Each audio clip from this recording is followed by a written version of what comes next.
ప్రేక్షకులందరికీ నమస్సుమాంజలి. మనం ఇప్పుడు మార్చి నెల హ్మ్, వార వార మాస ఫలాలు చెప్పుకుంటున్నాము. మార్చి నెలలో ముఖ్యంగా 3వ తారీఖున సంపూర్ణ చంద్రగ్రహణం ఉంది. ఈ చంద్రగ్రహణం మధ్యాహ్నం 3/3/2026 మధ్యాహ్నం 3:21 పడుతుంది. మళ్ళీ అది విడుపు ఎప్పుడు గంటలంటే 6:49 అది విడుస్తుంది. ఇది పుబ్బా నక్షత్రంలో గ్రహణం పడుతుంది కనుక సింహరాశి వారు పుబ్బా నక్షత్ర జాతకులు ఈ గ్రహణాన్ని చూడకూడదు. వాళ్ళు తగిన జాగ్రత్తలు తీసుకోవాలి. వీళ్ళు గ్రహణం తర్వాత స్నానం చేసి దీపం వెలిగించుకోవాలి. ఇంకా వీళ్ళు మరుసటి ఒక బ్రాహ్మణుడికి బంగారం, వెండి, బియ్యం, వస్త్రాలు ఇట్లాంటివి దానం చేయాలి.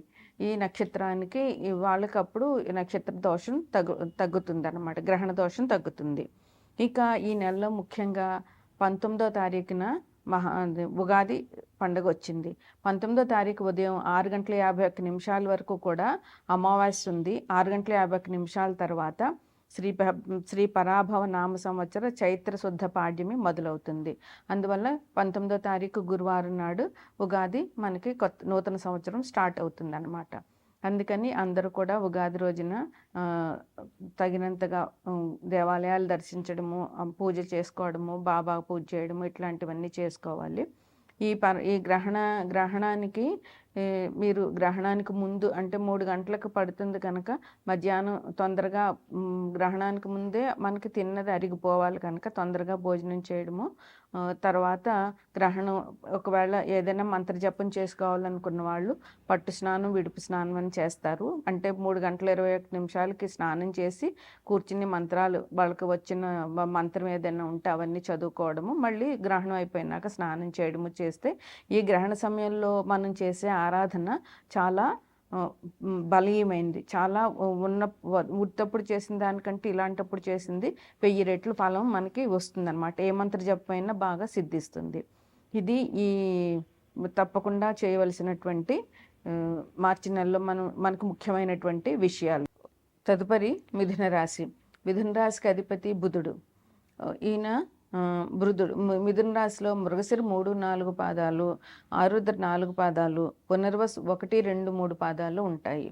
మిథున రాశిని లగ్నంగా చేసుకుంటే లగ్నంలోనే గురువు ఉన్నారు. సింహంలో 3వ ఇంట్లో కేతు ఉన్నారు. కుంభంలో రాహువు, రవి, శుక్రుడు, కుజుడు, బుధుడు 5 గ్రహాలు ఉన్నాయి. సో మేనంలో శని ఉన్నారు. అంటే 10వ ఇంట్లో శని ఉన్నారు వీళ్ళకి. అయితే వీళ్ళకి ఎలా ఉందంటే మిశ్రమ ఫలితాలు ఉన్నాయి. లగ్నంలో గురువు మంచిదే మరి, కాకపోతే ఎవరికైనా మిగతా గ్రహాలు అనుకూలం లేకపోతే ఇబ్బందులు ఉంటాయి, లేకపోతే సహజంగా బాగానే ఉంటుంది. అదేంటి తండ్రికి అనారోగ్యం కలిగే సూచనలు ఉన్నాయి. అనవసరంగా ధనం ఖర్చు అయిపోతూ ఉంటుంది. ఆ ఖర్చు మీరు నియంత్రించుకోవాలి. ఎందుకు ఖర్చు అవుతుందో చూసుకోవాలి. నీటి వాడకాన్ని కనుక తగ్గించినట్లయితే ధనం ఖర్చు అవ్వడం తగ్గుతుంది. అందుకని మీ ఇంట్లో కొళాయిలు, ట్యాప్లు లీక్ అయిపోతుంటే అవి తొందరగా బాగు చేయించుకోండి. అది కనుక లీక్ అవుతూ ఉంటే ధనం మాత్రం అలా ఖర్చు అయిపోతూనే ఉంటుంది. ముఖ్యమైన పరిహారం ఇది, నీరు ధనం ఖర్చు అవ్వడానికి. ఇక కుటుంబంలో కొంచెం కలహాలు ఉంటాయి. వ్యవహారాల్లో జాప్యం ఉంటుంది. మీకు సంబంధించిన వ్యవహారాల్లో పరిష్కారం చేసుకోవడంలో ఆలస్యం ఉంటుంది. అందువల్ల మీకు కొంచెం ఈ నెల మిశ్రమ ఫలితాలు ఉన్నాయి కనుక జాగ్రత్తగా విష్ణాలయాలు సందర్శించడము, విష్ణుమూర్తికి పూజ చేసుకోవడము ఇట్లాంటివి చాలా అవసరం. 10వ ఇంట్లో శని ఉండడం వల్ల శని ప్రభావం చాలా ఉంటుంది. మీకు ప్రతి పనిలోనూ కూడా ఒత్తిడి ఎక్కువ ఉంటుంది, అలసట ఉంటుంది. మీ సహనానికి పరీక్షలాగా ఉంటుందన్నమాట ఈ నెల. అందుకని మీరు ఈ ఒత్తిడిని తట్టుకోవడానికి దీనికి మీరు క్రమశిక్షణగా ఉండాలి. శనికి క్రమశిక్షణగా ఉండేవాళ్ళంటే చాలా ఇష్టం. ఆయన అలా ఉన్న వాళ్ళని ఎవరిని బాధ పెట్టడు. అందుకని బద్ధకం వచ్చినా కానీ బద్ధకం కలిగిస్తాడు, కానీ దాన్ని ఎదిరించి క్రమశిక్షణ అలవాటు చేసుకుంటే శని మంచిగా చూస్తాడు. అందువల్ల మీరు క్రమశిక్షణతో వెళ్ళడము, పెద్దవాళ్ళని గౌరవించడము, వృద్ధులను గౌరవించడము, వాళ్ళకి ఏదైనా దానం చేయడము ఇట్లాంటివి చేసినట్లయితే శని బాధల నుండి తప్పుకోగలుగుతారు. ఇక రాహుకి దుర్గాదేవి పూజ లేదంటే రాహు దీపం పెట్టుకోవడము ఇట్లాంటివి చేయడం వల్ల మీకు కొంచెం ఇబ్బందులు తగ్గుతాయి అన్నమాట. ఇక గ్రహణం ఇబ్బంది లేకపోయినా గ్రహణ సమయంలో ఏమి తినకుండా ఉండడము, గ్రహణానికి బయటకెళ్ళకుండా ఉండడము అది చేయడం వల్ల చాలా మంచిది. బుధుడికి విష్ణుమూర్తి ఆరాధన వల్ల మీకు మంచి పరిహారం దొరుకుతుందన్నమాట. ఇది మిథున రాశికి ఫలితాలు. నాడు అందువల్ల గురువు అన్నదమ్ములకి తృతీయం అంటే అన్నదమ్ములు తమకంటే చిన్నవారు, వాళ్ళందరి అభివృద్ధి బాగుంటుంది. మీకు మీ తమ్ముళ్ళు మీ చెల్లెళ్ళు బాగా ఉండడం వల్ల మీకు కూడా చాలా సంతోషంగా ఉంటుంది. మీరు శుభకార్యాలు చేస్తారు. ఈ మాసంలో మీరు ధనం ఖర్చు అవుతుంది, ధన వ్యయం అవుతుంది. కాకపోతే ఆ వ్యయం ఎందుకు అని అవుతుంది అని అంటే మీరు శుభకార్యాలు చేయడం వల్ల ఈ ధనం అనేటటువంటిది వ్యయం అవుతుంది అన్నమాట. మీరు అందరికీ ఎవరు మీ సహాయం కోరి వస్తారో వాళ్ళందరికీ కూడా మీరు చాలా అండగా ఉంటారు. చాలా మిమ్మల్ని తలుచుకుని చాలామంది సంతోషిస్తూ ఉంటారు. మీరు వాళ్ళకి అండగా ఉండడం మూలంగా వాళ్ళకి సంతోషంగా ఉంటుంది. మీకు కూడా ఒకరికి సహాయపడ్డాను అనేటటువంటి తృప్తి ఉంటుంది. ఈ రాశి వారికి అలా ఒకరికి సహాయం చేసే గుణం బాగా ఉంటుందన్నమాట. ఇంక మీరు ఈ నెల అంతా కూడా చాలా సుఖసౌఖ్యాలతో ఉంటారు. శుభకార్యాలు చేస్తారు. అందరినీ ఆదరిస్తారు. అందరితో చాలా సరదాగా ఉంటారు. ధనం వ్యయం అవుతుందని చెప్పాను కదా! ఇంకా మీకు ఉన్నటువంటి సమస్యలు ఏమైనా ఉంటే ఆ సమస్యలన్నిటికీ కూడా పరిష్కారం దొరుకుతుంది. ఏ సమస్య అయినా సరే మీకు ఈ నెలలో పరిష్కారం జరుగుతుందనమాట.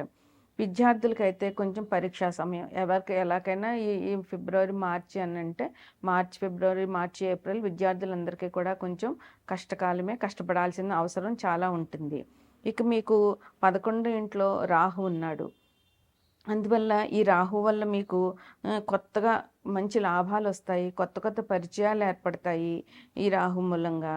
అందువల్ల మీకు కొత్త వ్యక్తుల పరిచయము, వాళ్ళతో మీకు వాళ్ళ నుంచి మీ నుంచి వాళ్ళు కొన్ని విషయాలు షేర్ చేసుకోవడము, వాళ్ళ పద్ధతులు నేర్చుకోవడము, వాళ్ళందరి అభిమానం పెంచుకోవడము జరుగుతుందన్నమాట. 4వ ఇంట్లో గురువు ఇప్పుడు ప్రస్తుతం మిథునంలో ఉన్నారు, కర్కాటకంలోకి వెళ్తారు. అప్పుడు గురువు వల్ల మీకు కుటుంబంలో సౌఖ్యం ఉంటుంది, ఆస్తిపాస్తులు పెరుగుతాయి. అందువల్ల ఇంకొకటి ఏంటంటే మీకు వ్యయంలో శని ఉన్నారు. ఈ శని వల్ల మీకు ఇబ్బందులు కలిగే అందులోనూ వ్యయంలో ఉన్నారు కనుక 12 ఇంట్లో శని అంత మంచిది కాదు.